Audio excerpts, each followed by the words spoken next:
Olá, povo lindo, abençoado. Nós temos um assunto muito nobre para falar com você, porque nós estamos juntando ciência e Bíblia, e isso é muito bom, porque a gente aprende, a gente estuda e a gente toma decisões importantes. E o propósito desse nobre programa não é outro, a não ser que a tua vida seja edificada e um pouco mais além, que você tenha salvação e que você tenha a Bíblia como luz para os teus pés, como parâmetro para a tua vida e padrão, e assim tem que ser.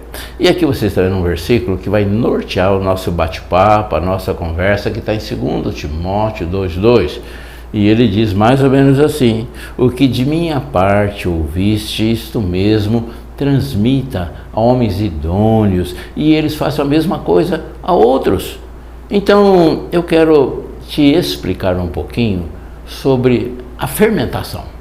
Eu sou um grande admirador de um micro-organismo microscópico que pouca gente conhece, pouca gente valoriza, que é chamado Saccharomyces cerevisiae, que está escrito aqui, que é um nome complicado. É uma levedura, é do grupo dos fungos. Ele é microscópico, mas ele é vivo. E aquele fermento que a tua avó, tua mãe põe na geladeira, para depois ela tira para fazer pão, é exatamente aquilo. Mas o que tem a ver com 2 Timóteo 2,2?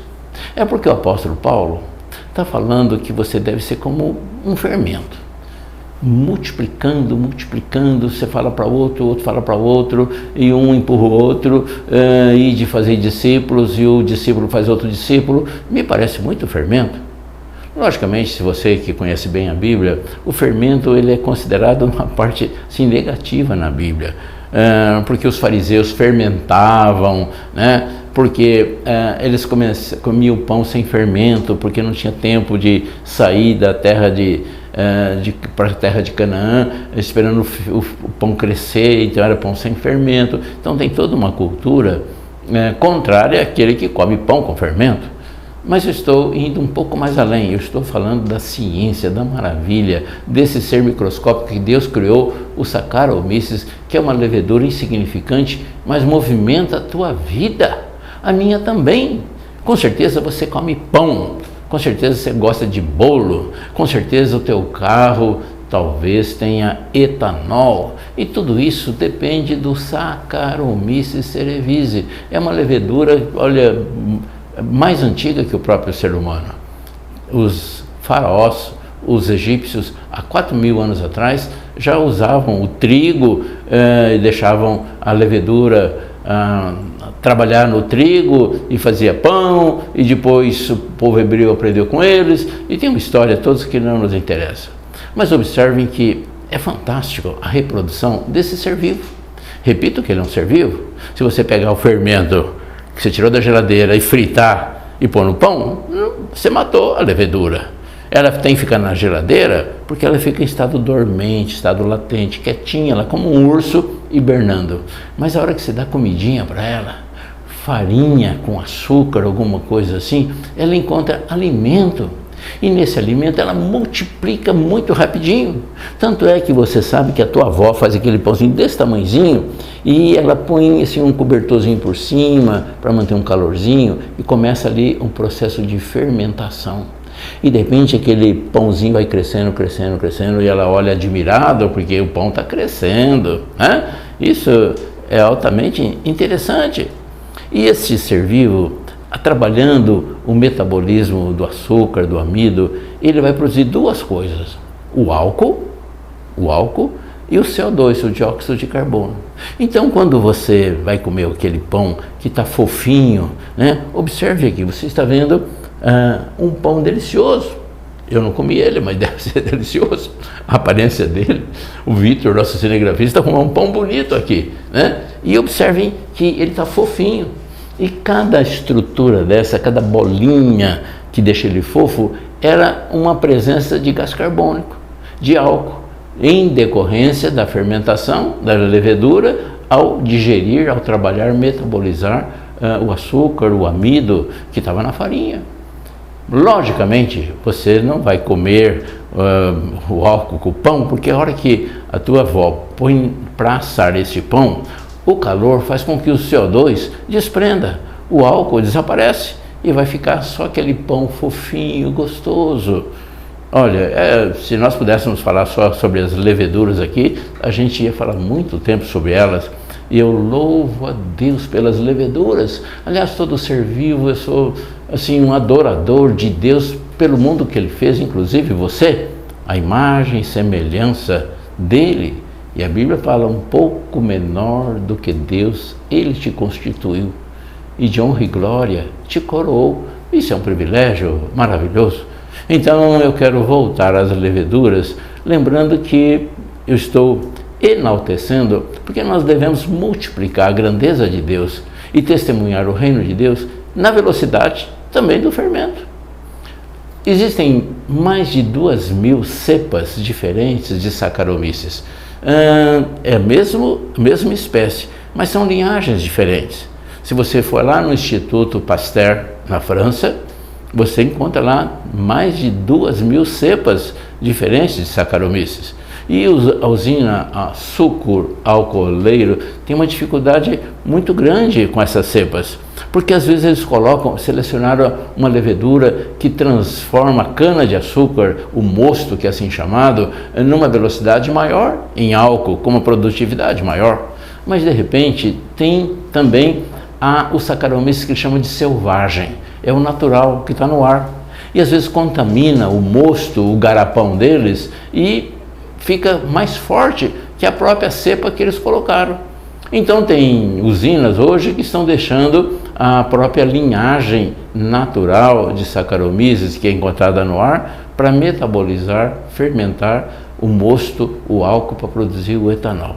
Então notem que é maravilhoso, é um micro-organismo vivo que produz vida, produz o pão para você e faz o transporte, e olha, é usado em muitas outras coisas também, né? No vinho e etc. São outros tipos de Saccharomyces, são cepas diferentes, né? Para vinho seco, para vinho doce, são cepas diferentes de Saccharomyces. Mas essa levedura, esse fermento, como é chamado, ele é fantástico. E agora, observe que o nosso conselho, a nossa proposta, é que você seja uma testemunha, conforme, eu repito aqui o versículo do apóstolo Paulo a Timóteo. Ele está orientando a Timóteo. Ele fala: Timóteo, você ouviu de mim um testemunho da grandeza de Deus. Eu quero que você faça isso, passa para outros homens idôneos. E esses homens idôneos façam a mesma coisa para outros, e para outros. Nos parece muito quando Jesus disse: ide e fazei discípulos, isso é batizando-os, etc. É uma ação de fermento multiplicadora, de tal forma que o reino de Deus tome crescimento, porque se você não faz isso, o fermento do mal faz, e você conhece muitas malignidades prosperando nas mãos dos maus. O próprio Rui Barbosa disse que de tanto ver as nulidades prosperarem nas mãos dos maus, ia chegar o tempo que o homem teria vergonha de ser honesto. Não estou de acordo com a palavra de Rui Barbosa, com todo respeito ao célebre gênio, né? O águia de Aia, mas nós não podemos ter vergonha de ser honesto nunca. E ao contrário, nós temos que melhor seguir o conselho do apóstolo Paulo a Timóteo, como um fermento nobre, está fluindo coisas nobres. Afinal de contas, nós somos luz do mundo, sal da terra. E olha que o sal é a mesma coisa que o fermento, logicamente com as características peculiares dele. Um pouquinho de sal, olha, dá um sabor enorme a teu alimento. Então você deve dar um sabor também à tua roda, ao teu amigo, lá na academia, na oficina, no escritório, no esporte, no futebol. Isso é ser luz do mundo. Isso é ser realmente testemunhar as grandezas de Deus. Ser crente, ser evangélico, ser um bom cristão na igreja e abraçar todo mundo, isso é muito fácil. Agora, na segunda, na terça, na quarta, os frutos do Espírito Santo têm que te acompanhar. Lembrando que todos nós precisamos dos frutos do Espírito Santo. Você não precisa de amor? Você não precisa de paz? O nosso trânsito, A nossa sociedade não precisa de paz, não precisa de domínio próprio, de mansidão, de ânimo longo, e são coisas que automaticamente entram em você quando o Espírito Santo entra em você. O amor brota. E lembrando que em 1 Coríntios 13 fala que o amor é o dom supremo e ele é um caminho sobremodo excelente. Se é um caminho, você pode escolher ou não. E eu estou propondo que você escolha. E olha, jamais acaba. É isso que está escrito lá. Então, eu quero propor a você que você tenha uma vida abençoada. Quero lembrar que o que eu tenho repetido aqui, Isaías capítulo 1, versículo 19. Se quiserdes e me ouvirdes, comereis o melhor dessa terra. Isso é bom, mas a minha proposta hoje é que você faça com que outros vivam isso aí também. É importante que a palavra de Deus seja irradiada como fermento. Fermenta uma massa e multiplica e dá aquele cheiro gostoso, que você transmita o bom perfume de Cristo no teu ambiente. Você tem que ser luz do mundo, sal da terra. E através de você, pessoas sintam a vontade de batizar, de ir na igreja, porque veem em você um testemunho fantástico, uma vida plena. Lembrando que João 10,10, Jesus disse que ele veio para que a gente tenha vida em abundância. Então você não tem outro direito, a não ser de ser feliz, de ser alegre, vida em abundância, fazer com que ao teu redor todos floresçam e você como Saccharomyces cerevisiae. Olha as formas diferentes de Saccharomyces. Tem azul, tem vermelho, isso tudo são fotos microscópicas, porque você não vê ele a olho nu. Então eu imagino que muitos que estão nos ouvindo também têm jeitos diferentes. Talvez tem negros, tem ricos, tem brancos, tem japoneses. Que bom que a nossa audiência cresce a cada dia, mas igual a diferença desses Saccharomyces, tipos, cepas diferentes, nós também temos nossas peculiaridades. E quero lembrar que Deus falou para Moisés, quando Moisés estava preocupado, que não tinha poder nenhum para tirar o povo do Egito e para a terra de Canaã, e Deus falou, o que você tem nas mãos? Usa o que você tem nas mãos. E ele tinha um cajado, e ele jogou o cajado, e você conhece a história, transformou em cobre, etc, etc. Então, usa o que você tem nas mãos. Se você não pode mudar o mundo, muda ao teu redor. Floresça onde você está plantado. Essa é a ideia, este é o projeto. E eu quero, na oportunidade, lembrar que no dia 15 de novembro, aqui em Barretos, que já está chegando, nós vamos ter o maior ajuntamento solene de gente que adora a Deus. O propósito é a adoração a Deus. E vai ser de graça, e vai ser no Parque do Peão, bem conhecido aqui em Barretos, e nós vamos ter 50 mil pessoas, e nós vamos ter banda, nós vamos ter muita gente boa, pregação, palavra, começa às 10 da manhã e vai até sei lá que horas, né? E você deve chegar às 9 da manhã, porque senão você vai ficar em pé, porque tem apenas 50 mil lugares sentados. E eu creio que vai chegar a 70 mil pessoas. Meu filho fala que eu sou otimista, mas se você bobear, você vai ficar em pé. Então venha no dia 15 de novembro, traga a caravana da tua igreja, vai ser uma maravilha, vai ser histórico, e você vai lembrar para os teus netos depois, olha, naquele dia eu estava lá, eu presenciei. Da abertura ao final vai ser só o foco em Deus, o holofote em Deus. Não vai ter político, não vai ter banda que vai ser enaltecida, não, é o Senhor, o senhorio, a grandeza deles. E olha, e você tem uma lista de muita coisa para agradecer. Quero lembrar que há pouco tempo atrás muita gente morreu de Covid, você não morreu.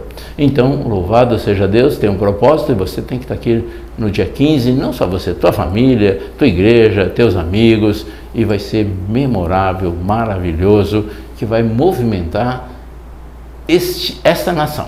Você vai lembrar disso quando você estiver aqui. E você, nesse programa que tem sido fiel para conosco, eu fico muito feliz pela audiência que cresce a cada dia e eu quero parabenizá-lo por isso. Lembrando que esse programa, Além da Ciência, que vai toda quarta-feira às 20 horas, só tem propostas nobres. Nós estamos juntando ciências, coisas que Deus fez, com as coisas que a Bíblia nos aconselha as promessas do Senhor, princípios nobres que a Bíblia contém. Eu quero te abençoar em nome de Jesus, profetizar que essa semana vai ser rica, segura, abençoada, você e tua família florescendo, e quero lembrá-lo novamente que no dia 15 de novembro você tem que estar lá conosco. Um grande abraço, Deus te abençoe, além da ciência.